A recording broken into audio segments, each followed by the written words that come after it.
కళా తపస్వి కె విశ్వనాథ్ గారు ఇంకో మాస్టర్ పీస్ సప్తపది. ఆయన ఎంత మెచ్యూరిటీ ఉన్న డైరెక్టర్ అంటే 1981 ఆ టైంలో క్యాస్ట్ రిచువల్స్ ఇవన్నీ హెవీ, జనాలంతా పిచ్చిగా బాగా బిలీవ్ చేసేవాళ్ళు.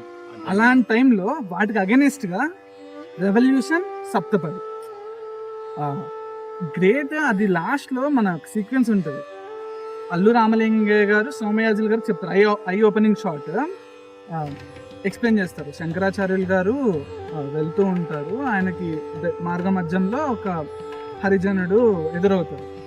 అవ్వగానే పక్కకు తప్పుకో అని చెప్తే, ఎవరిని తప్పుకోమంటున్నారు స్వామి, నాలో ఉన్న పరమాత్మను అని అంటారు.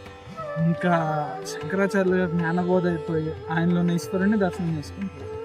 సో ఆ shot painting sequence, painting shot రా, hats off to that idea రా. అసలు ఐడియా ఎలా వచ్చిందో అసలు ఇంపాసిబుల్. నేను చూసినప్పుడు అయితే నాకు మైండ్ బ్లో అయింది. ఆ టైంలో కూడా ఇట్లాంటి ఐడియాస్. ఇంకా క్లైమాక్స్ వీళ్ళందరూ వస్తారు, కాన్ఫరెన్స్ చేస్తారు, అందరికి ఎక్స్ప్లెయిన్ చేస్తారు. సోమయాజులు గారు రియలైజ్ అయ్యారు కాబట్టి కాన్ఫరెన్స్ చేసిన వాళ్ళందరికీ, ఆ కమ్యూనిటీ అందరికి చెప్తారు.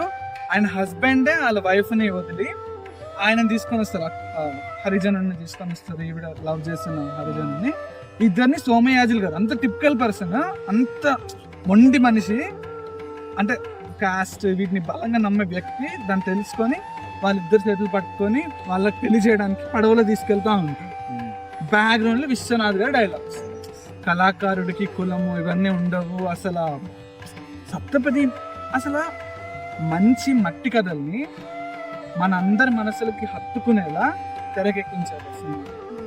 సో మన జనరేషన్ కూడా ఎసెన్స్ ని ఫీల్ అవ్వాలి, ఎక్స్పీరియన్స్ చేయాలి, డెఫినెట్ గా చూడాల్సిన సినిమా Saptapadi. So that's a great revolution, great film, masterpiece, classic. Encourage new talent. Please